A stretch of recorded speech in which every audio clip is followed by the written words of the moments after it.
Hey fellas, how you doing? It's a little bit later in the day, although you can't really tell by the sky in that.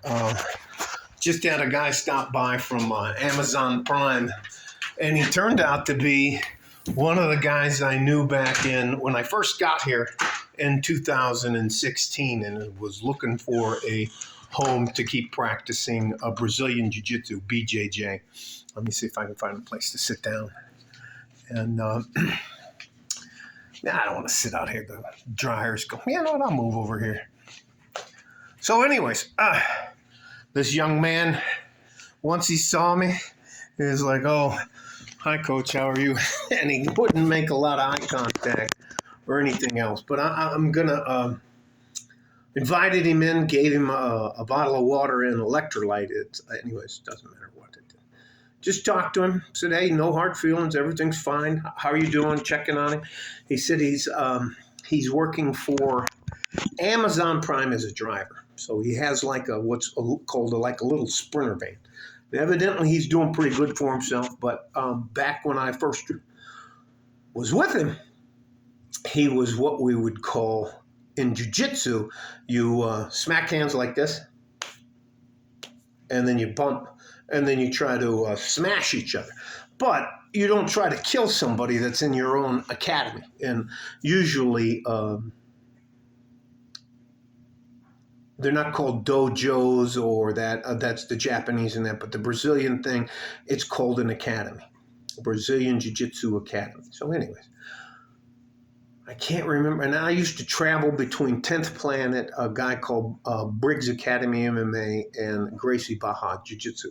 So I believe this happened in Gracie Barra Jiu-Jitsu. I'm trying to help out with watching the mat, making sure nobody's getting carried away. And this guy, who was in his early 20s, was rolling with. Rolling means you're practicing your jiu-jitsu techniques on the mat.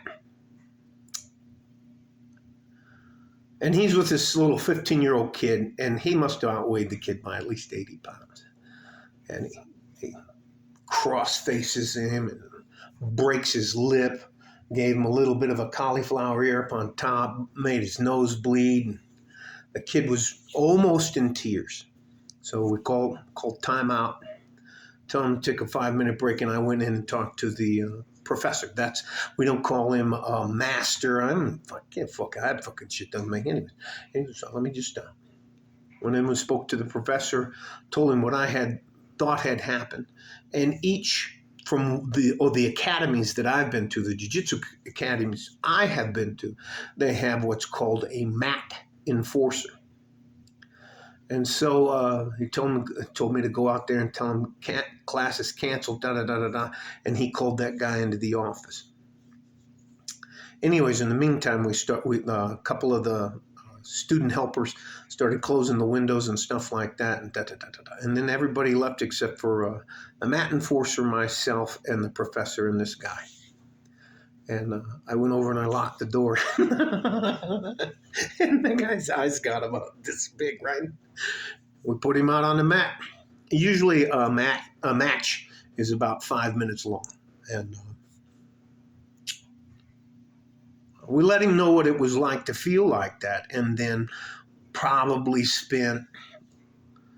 did that for about 15 minutes till he was just laying on his back like this on the mat. And then we took him aside and told him, hey, man, your reputation, the reputation you're giving us by doing that, you don't have the right to do that. Pretty much what the hell is wrong with you? But we used a lot more adjectives. Let him know that, a lot worse things can happen to you. And why did you think that was okay? And he just couldn't answer the questions. He was overwhelmed, and he got scuffed up big time. But it's wild that I got to see him today, and his name's Brendan. That's as much as I'll give you. Very sheepish. His eyes got up. He was like, hi, coach. So come on in. Gave him a hug. Talked to him. And you know what? Listen. Those are kind of things you can come back from. But if you're given an opportunity, if somebody gives you an adult timeout and they care enough about you to tell you that you're a little bit out of control, and you take that to heart and you change the way you're going to move through life or conduct yourself, then why shouldn't we let you be redeemed and let you move back into the anyways. So that's all I did. I gave him a hug and said, hey, listen, everybody makes mistakes.